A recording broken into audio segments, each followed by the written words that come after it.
Hey, you guys, thanks for tuning in. It is Jules and Kelz here, and today we're talking to you about something that is unfortunate that is trending in the news, and that is a situation where a 17-year-old boy named Karmelo Anthony took the life of Austin Metcalf. There was a tragic incident apparently at a track meet or a track field, and unfortunately, throughout that altercation, something occurred, and Karmelo Anthony used his knife, and it seems like apparently this young boy, was allegedly stabbed. Is it even allegedly? No, it's not alleged. He admitted it, and people saw. Yeah, he stabbed him. But I mean, where you got to start with this is, why was this young man walking with the knife? Why did he have a knife? What was going on that he felt he needed to have it on him? Or is it something, I know some people who, their fathers, they're hunters or they're outdoorsman type of guy, and they have a knife on them all the time for whatever the circumstance could need. But why did he have a knife on? Was there a reason of concern? Was there something going on in his day-to-day that he felt he needed it? Yeah, they're saying there's different reports, and obviously we don't know which one is the truth. We have to get it from the police. But there's different reports. They said that these kids were bullying him, and he had to, and he started carrying a knife for protection. But I did listen to the interview from the twin, because Austin Metcalf was a twin, the twin that did survive, and he said he didn't know him, and he made it seem like it was the first time he saw this young man. So I don't know. See, and that's where a lot of truth will come out, because if he does have encounters with this young man and this was an ongoing thing, then that's going to uncover a lot as far as the situation goes. I mean, as it stands for bullies, let me help you, bullies. This is a new day and age. Mm-hmm. This is a completely new world. This isn't the 70s or the 60s or the 50s where you would bully a young person and they just run home crying every day and hope it gets better the next day. These are different children. These are the different generation. And going and bullying somebody can result in a catastrophic situation happening like what we have here. And we're not saying that's it deserves, right? I'm not saying that because you're a bully, you deserve to be stabbed or shot or anything like that. No. What we're saying is that you don't know the response and the reaction that someone else may have. You don't know people. You don't know what's going to be their tipping point. You don't know what's going to be there. They've had enough. You don't know, and you don't know that other person. So don't provoke someone and don't make them have to respond. Well, they don't have to respond. Don't elicit a response from them that we don't want to have, that you don't know is going to happen. But there's two things to this. So if you're bullying people or parents, I feel as parents, we have a duty and an obligation to speak to our kids and let our kids know that it's not okay to bully. And then to talk to them about having empathy, talk to them about having compassion, talk to them about understanding where someone else is different. It's okay to be different. We've already talked about this. That's what makes us unique. Our job as parents is to talk to our kids and let them know that it is not okay to bully. And then to talk to our kids about the reaction that may occur from the results of their bullying. Right. So we have to talk to them about that. In addition to that, we have to talk to our children and ask them, to be honest, we do have to ask them, are they being bullied? They may not come home and tell us. Yeah. The kids may not come home and say, Mom, I'm being bullied. I don't want to. And they just may keep it to themselves. So I think we have an obligation as parents. Don't just ask your kids, how was school today? Right. Ask them, did anybody tease you? Did anyone mess with you? Did anyone hit you? Did anyone say anything mean to you? I can tell you as a mom, I have asked my son this multiple times. I ask him frequently, is anyone being mean to you? Is anyone bullying you? I ask because I want him to be able to tell me. And I've also had a conversation with him. And I've said to him, listen, if someone is bullying you or doing something to you and they tell you that you better not tell me because they're going to hurt me or they're going to do this to me or dad, I said, don't worry about that. Do not worry about that. You tell me no matter what, and I will handle it because they will not hurt me. Trust me, they will not hurt me. So I've actually even had that conversation with him. So I think as parents, we need to ask, and like what you said, babe, you said that the young man, what made him feel he had to carry a knife? Yeah. It could have been just he had a knife on him, or was he carrying a knife in response to other people messing with him? I don't know. I'm just saying, if we're talking about this context of bullying, what led to that? And I also think as fathers and as men, it's important to teach our young men that walking away from a situation, a lot of times is more mature, is stronger, and is more masculine. Let's say it that way, than any other way. True.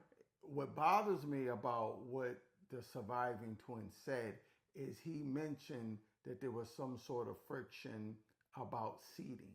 Right, seating. It's not enough to go any further than that. I'm sure they were in the stadium.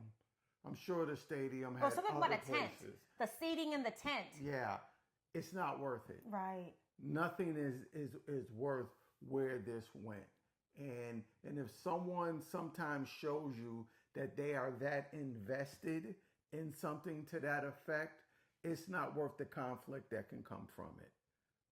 So based on that, you move on, you live to live another day. And stop thinking everything is the benchmark of, okay, I must show my power or how tough or how hard I am. It's not worth it. Right. And I'm sure for everybody involved right now, gosh, it's not worth it. Those parents, both parents, both parents are grieving right now because they both lost a son. You know, obviously the one, Austin Metcalf, is dead. Unfortunately, his life is gone. It's never, ever going to come back. There's nothing we can do about that. But even for Karmelo Anthony, who's alive, his life is forever changed. Forever changed. And, you know, now he's in jail. I don't know what's going to happen. They have to go through the court, go through the process. But even if they find him not guilty, his life outside will never be the same. He will never be the same as a human being. If they find him guilty, his life in prison. Can you imagine? Yeah, I mean, either way it goes from that young man, the impact is catastrophic either way it goes. And for all involved, seating at a track meet and macho bravado for no reason isn't worth what this accumulated to. So we all must talk about bullying. We must all talk about what it means to handle a situation. Conflict, right? A conflict resolution. And the de-escalating techniques. De-escalation, de-escalation is everything. I mean, even adults, we need to work on it. Definitely need to work on it because there's situations that seem to spiral out of control and it's not necessary. And I'm sitting here talking about it. A lot of people would tell you, I've learned to not do a lot of things because I know my level. So I know, okay, Kelly, you're not good at doing this and this with people. So when you see this situation come, you go that way. Right. And you do that all the time. That's way better than what can happen from the conflict. One of the things I always tell my wife, you don't go through people, you go around them. You know what I mean? There's always a route around people. When you go through people, that clash can go anyway. Implode. Yes. Big explosion. So don't go through people, go around them. Yeah. So anyway, that's what we wanted to talk to you guys about today. That's unfortunately the stories in the news. A lot of hateful things are being said about both. They're saying things again about race. That it was a African American that did this to a Caucasian, and you know the Caucasian's family started a GoFundMe, 2 different GoFundMes to be quite honest. Quickly, to be honest, again, real quick, in the wake of their child. I am not going to tell someone what to do or what not to do when they are grieving. I don't know. Thankfully, I've never experienced that. I don't know if the first thing that I would do is set up a GoFundMe account. I think I would be going through so many emotions I wouldn't even want to be on this earth. I wouldn't even know how to drink water. Right? I just wouldn't want to be here. I do have to say the mother did not, the second one for the mom, she did not start that. someone did it on her behalf because she's not functioning well, from what I understand. So she did not do one. Someone did it, and they said that they're going to give her the funds. Like two of her friends are coordinating it for her. The father started his own, and he's been having exchanges back and forth online with people about it. So, but nothing, no matter how much money they have, that's not going to fill the void of a child. Nothing. At least I don't think so. Nothing. At least I don't think so. Matter of fact, the wound from it, you're burned through that money so fast trying to fill that hole that's inside of you now. That money's not going to make a difference. The pain. I'm hurting, so I can only imagine them. And it's poor. I say poor. All of them. Everyone involved. It's just a horrible, horrific situation. And we are just, as two parents, we are telling you guys, we are pleading with you, if you have children, to talk to them, go a little bit deeper, find out what's troubling them, get to understand them, get to understand what's happening at the schools. Like my husband told you in that last video, when I was on that field trip, they were saying they would call my son a big head in front of me. These kids are cruel. Yeah. These kids are mean. I've had to teach him not to respond to those things. I look at you because as much as we talk about de-escalation, you don't want him to be a punk either. But I've had to talk to him about those things. Yeah. You just... Well, I mean, I just think all parents should be aware. Aware, right. That's the key word. Aware. If your kid is the one bullying, that doesn't mean they're at an advantage right now. Not in this day and age. That could be putting them at an extreme disadvantage in a situation. They can be exposing themselves, and there could be the one that is way more vulnerable than the one that's being bullied, because the one that's being bullied is perceived to be weak. Note I said perceived to be weak, okay? And when those tables turn, what could happen to your child that you feel is the tougher one and the big bully one could be insurmountable amount of pain. So let's work on these kids and make sure they don't think that that's an okay thing to do, or blindly attacking some other kid because you feel like it. None of that works for anybody. So we all must work to talk to these children and make sure we're arming them with the right information, the right code of how to engage people. Right. Because engaging people the wrong way can lead to a lot of the wrong things. That's true. But you know what? You said something important, and I know we're closing out, but when you said the perceived weaker one is, it's perceived that the person being bullied is the perceived weaker one. But you and I both know that usually is the stronger one, because sometimes, because even if we go into our situations where we say we walk away, I have to think about so many instances where people have said things that I don't agree with or have been rude to me. Right. And I'm talking about in the work setting sometimes where they've said things, and in my mind, I'm just laughing at them. Yeah. And I say nothing. I keep it to myself because I'm not going to let that person get a reaction out of me, and I'm not going to stoop to their level. So kind of like what you said, that it's that perceived thought, that this perceived notion that this person is really weak. Yeah. They're really not. They're actually quite strong if they can compose themselves. I remember I was in a few places, in a few situations, and people thought, they were in the upper hand right. of a situation when it came to me. And I would literally look at them and go, do you think that's safe? And that's all I would say. And I think once somebody thinks, oh, it could be me that's vulnerable right now. Right. And I just tell, do you really think that that's you think that's a safe idea right now? And sometimes you just got to put a little headlight in a person's head to go, hey, you know what? I'm just gonna go with this. Like, do you really think you should be talking to me like that? Yeah. Do you really think this is a good idea? And I've armed a lot of people with that information. Let me say it that way. And I've seen that click a light on in people's head, and they go, okay, I think I understand what's going on here. Because sometimes someone not saying anything, someone taking a thump upside their head, and walking away, you think that person's weak, and that person might just be wrestling a demon inside of them that they're trying to not let go of. Right, that's a good point.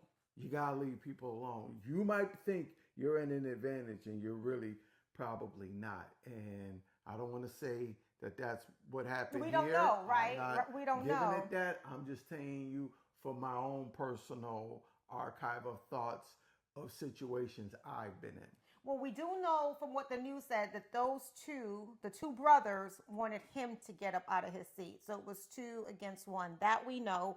And there was some sort of tussle. Yeah, well, whenever it's 2, I'm not going to say nothing. Right. So I don't know. But again, no matter what, bullying does not mean that someone should lose their life. But bullies should not bully. They should not do it.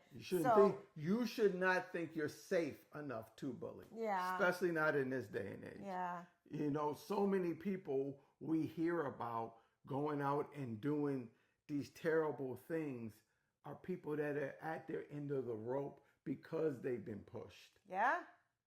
How many times do we hear about things that happen? I'm not going to name the type of places that these things tend to happen, but they tend to happen in places, and they tend to deal with people that have been pushed to an edge, and this is the result. So let's worry about that a little bit more when we're engaging people than thinking we hold some sort of upper hand in the situation. Yeah, and then for everyone, just to remember that this situation involved 2 different races. It was a black person as well as a white person, but we live in the United States where it's diversity. So if you are having a situation, it does not mean it's black on black or white on white. There is a great chance that it could be with someone from another culture. So it doesn't have to necessarily always be about race. Right now, it is about life. I know that some people have their thoughts as to how people would respond, and maybe you're right. I'm not saying that you're not, but let's think about the fact that 2 lives are now affected, as we said before. Not even 2. Well, yeah, because they're parents as well. But those 2, the young man is no longer here, and another young man that's still alive. We don't know what's going to happen to his life. His life is forever altered. That we do know. Sure. So please, keep that in mind. And as more things unfold, we'll still try to stay connected and give you updates as we hear them. But parents, we are pleading with you to talk to your children. Talk to your children about not bullying, how to respond to bullying, how to respond to conflict, and just how to talk to you about situations that are troubling them. Yes. So thank you guys for tuning in to Jules and the Kelz.